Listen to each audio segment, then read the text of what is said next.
L'Hôtel Zéro, c'est là où se trouvent les plus beaux célibataires de Montréal ce week-end. Ils auditionnent pour la 9e saison d'Occupation Double. Et encore une fois, l'exotisme sera au rendez-vous puisque les candidats choisis se rendront à destination de la Californie. Cette jour est aujourd'hui sur place afin de vivre la frénésie entourant les auditions en compagnie d'une des candidates et d'anciens participants.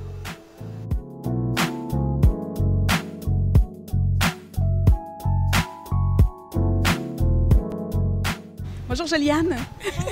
Écoute, tu es notre célibataire du jour. On va suivre le processus d'audition avec toi. Alors, est-ce que c'est la première fois que tu passes audition? Oui, tout à fait. Et pourquoi tu souhaites participer à l'aventure Occupation Double? Pourquoi? Bien, en gros, c'est sûr qu'Occupation Double, c'est une histoire d'amour, sauf que je vais pas là en premier lieu pour ça, c'est surtout pour l'aventure, je vais être sincère. Puis pour le trip en général, là, voyager, les personnes qu'on va rencontrer, la vie après Occupation Double. Donc là, présentement, tu remplis le questionnaire et là, je vois, on te demande depuis combien de temps tu es célibataire? Depuis 2 ans cet été. Oui, déjà 2 ans, ça passe tellement vite. Je voyais aussi qu'on te demande pourquoi tu es la célibataire idéale. Qu'as-tu à répondre à ça? En fait, il y a un mot à dire. Je vais être le show à Occupation Double et j'ai tout ce qu'une candidate idéale pourrait avoir, c'est-à-dire l'entre-gens, le charisme, le dynamisme. Je suis leader dans tout ce que j'entreprends dans ma vie, puis c'est pas compliqué, c'est fait pour moi.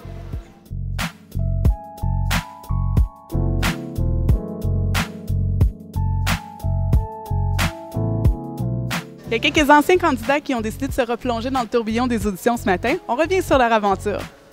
Et Caroline, à presque pareille date l'an dernier, tu étais en audition. Donc, qu'est-ce que ça te fait de revivre ça ce matin? Je te dirais que c'est des sentiments qui sont mélangés. Je suis un peu nostalgique, mais en même temps, je me rappelle à quel point c'est une étape qui est le fun par les auditions. Donc, c'est ça. C'est spécial parce que j'ai pas vécu ça de la même façon. Moi, je suis arrivé dans les dernières journées. Fait que ça n'avait pas le côté fébrile que je vois en ce moment. Il y a des gens qui se sont levés tôt, qui se sont préparés puis qui le veulent vraiment. Je le voulais aussi, là. Je néglige pas ça, mais je trouve ça spécial. Mais non, c'est le fun. Ça fait déjà 1 an, puis c'est impressionnant de voir que ça a passé vite. Je suis tellement fébrile, c'est hallucinant. Je me suis levée ce matin, plein d'énergie. Je ne sais pas d'où est-ce que ça vient. Je pense que c'est un peu la raison.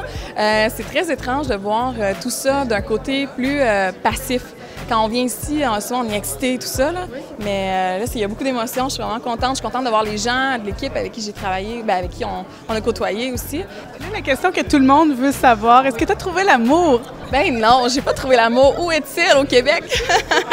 Non, pas encore. C'est correct aussi, dans le sens que je suis beaucoup de genre, quand ça va arriver, ça va arriver. Puis je veux pas stresser les artistes. Je me stresse pas avec ça. Puis souvent, les belles rencontres, c'est comme ça que ça arrive. Puis je me dis que bon, je vais sûrement faire une belle rencontre à un moment donné. Si j'ai trouvé l'amour, non. Non, je suis encore célibataire. Fait que là, c'est pour ça que je suis venu aux auditions aujourd'hui. J'allais recommencer pour vouloir aller en Californie. C'est pas vrai. Quel est le meilleur conseil que tu puisses donner aux candidats qui vont se présenter devant les juges aujourd'hui? Je pense qu'on ne dira jamais assez à quel point l'authenticité, c'est important.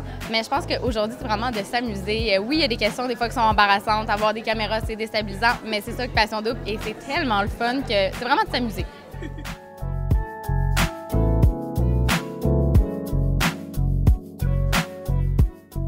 Bien, Joliane, tu sais dans quelques minutes, qu'est-ce qui t'attend? Est-ce que tu es nerveuse? Non, pas du tout. Non, ça va super bien. Je suis vraiment excitée, au contraire. Quelle sera ton arme de séduction massive devant les juges? Ça va être mon charisme, ma personnalité et mon sourire.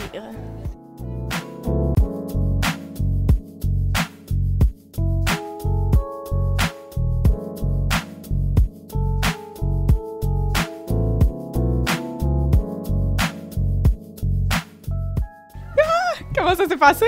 Tellement bien, là. Je suis vraiment excitée. Je pense vraiment que je les ai quand même séduits. Oui, mon petit sourire les a séduits, je te le dis. Donc, tu es confiante? Oui, je suis très confiante. C'est ça qu'il faut dans la vie, être confiante. On te souhaite bonne chance et on espère te revoir en Californie. Ben merci, j'espère aussi. Écoute, Jean-Martin, 9e saison. Est-ce que c'est encore possible de surprendre à la fois les téléspectateurs et les candidats?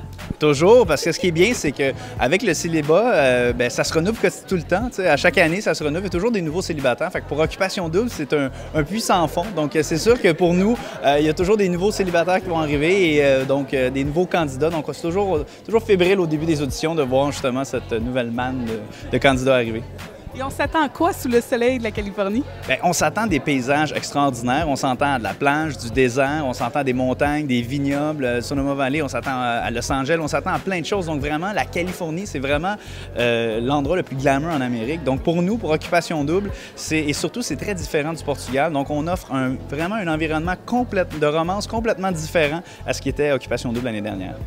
Les auditions d'Occupation Double se poursuivent un peu partout à travers le Québec jusqu'au 15 juin. Si vous avez entre 21 et 35 ans, ben c'est peut-être votre chance de trouver le grand amour ou encore tout simplement de vivre une expérience hors du commun. Pour toutes les dates, visitez occupationdouble.canoe.ca. C'était Marie-France Pellerin pour 7jours.ca.